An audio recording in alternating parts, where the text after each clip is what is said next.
दोस्तों, कहानी की शुरुआत में हमें दिखाया जाता है कि कुछ लोग इस प्यारे से जंगल को काट रहे हैं और इस जंगल के सभी जानवर अपनी जान बचाकर यहाँ से भाग रहे हैं और ये लोग कुछ ही देर में इस जंगल को तहस नहस कर देते हैं और यहाँ के कई सारे जानवर मारे जाते हैं। दोस्तों, आखिर ये सब कर कौन रहा है? इस सब के पीछे एक औरत का हाथ है जिसका नाम कटीली है और यह कटीली जंगलों में से पेड़ काटकर उन लकड़ियों की स्मगलिंग करती है। फिलहाल में कटीली अफ्रीका के जंगलों में स्मगलिंग कर रही है, लेकिन कटीली जल्द ही इंडिया पर हमला करने वाली है क्योंकि उसे पता चल चुका है कि इंडिया में बहुत सारे जंगल है जिसमें बड़ी अच्छी क्वालिटी वाली लकड़ियाँ मिलती है, जिससे कटीली का व्यापार और भी बढ़ सकता है, उसे अच्छा मुनाफा हो सकता है।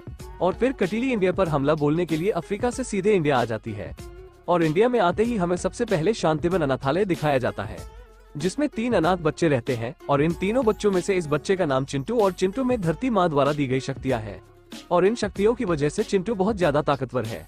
और यह पतला सा लड़का है गटरू और यह है मटरू। इसका बस एक ही काम है दबा दबा कर खाना और घोड़े बेचकर सो जाना। और अभी फिलहाल में गटरू मटरू को उठाने आया है ताकि वो एक्सरसाइज कर ले और उसका थोड़ा वजन कम हो जाए, लेकिन मटरू उठता ही नहीं है। ये देखकर गटरू नहाने चला जाता है, लेकिन गटरू बाथरूम में जाकर फिसल जाता है और उसके हाथ से साबुन छूकर पंखे के ऊपर लटक जाता है और पंखे से साबुन गिरता है और मटरू के मुंह में चला जाता है।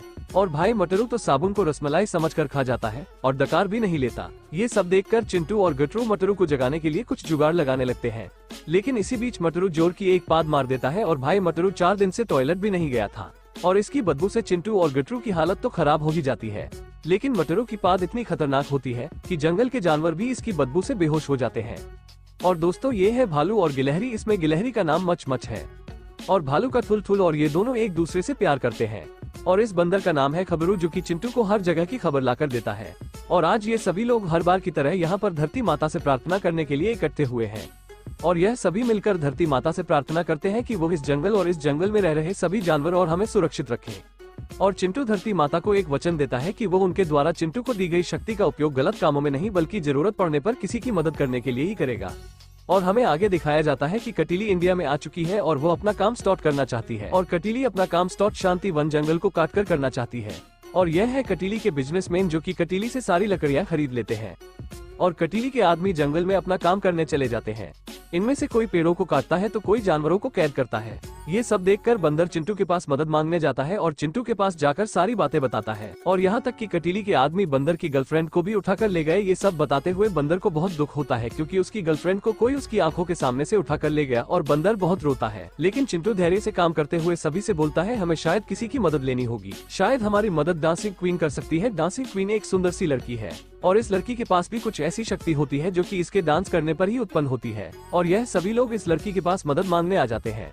इस लड़की का नाम रिंकी होता है और भाई मटरू इस लड़की को देखकर भाई बेहाल हो जाता है क्योंकि उसको इस लड़की से प्यार हो जाता है और वो इस लड़की से शादी करने के सपने देखने लगता है। मटरू पूरी शादी लड़की से सपने में ही कर लेता है। बस मटरू लड़की को गोद में उठाकर घोड़े पर बैठता है और किस करने ही वाला होता है, लेकिन मटरू रियल में भालू का पिछवाड़ा चूम रहा होता है। ये देखकर भालू मटरू में एक जोर का थप्पड़ मारता है। मटरू दूर जाकर गिरता है। भालू सबसे बोलता है मुझे ठीक नहीं लग रहा, हर कहीं मुँह करने लगता है, पता नहीं अंदर क्या ढूंढ रहा था। और फिर यहाँ से मजाक मस्ती खत्म होती है और यह सभी लोग मिलकर कटीली को सबक सिखाने का एक प्लान बनाते हैं और प्लान के मुताबिक खबरू, रिंकी, मटरू और मच मच कटीली के पास आ जाते हैं और खबरू कटीली के पास आकर कटीली को शांतिवन जंगल को काटने के लिए उकसाने लगता है। खबरू कटीली को बताता है कि शांतिवन जंगल में बहुत ही मजबूत लकड़ियां पाई जाती हैं। अगर तुम इन लकड़ियों का व्यापार करोगी तो आपको बहुत ज्यादा फायदा होगा। और कटीली खबरू की बातों को सुनकर लालच में आकर हाँ कर देती है, लेकिन तभी कटीली को इन सभी पर थोड़ा शक होने लगता है। लेकिन खबरू यहाँ पर भी सब हैंडल कर लेता है और कटीली से खबरू बोलता है कि यह मेरी डांसिंग टीम है, हम सभी लोग मिलकर आज रात को आपको एंटरटेन करेंगे।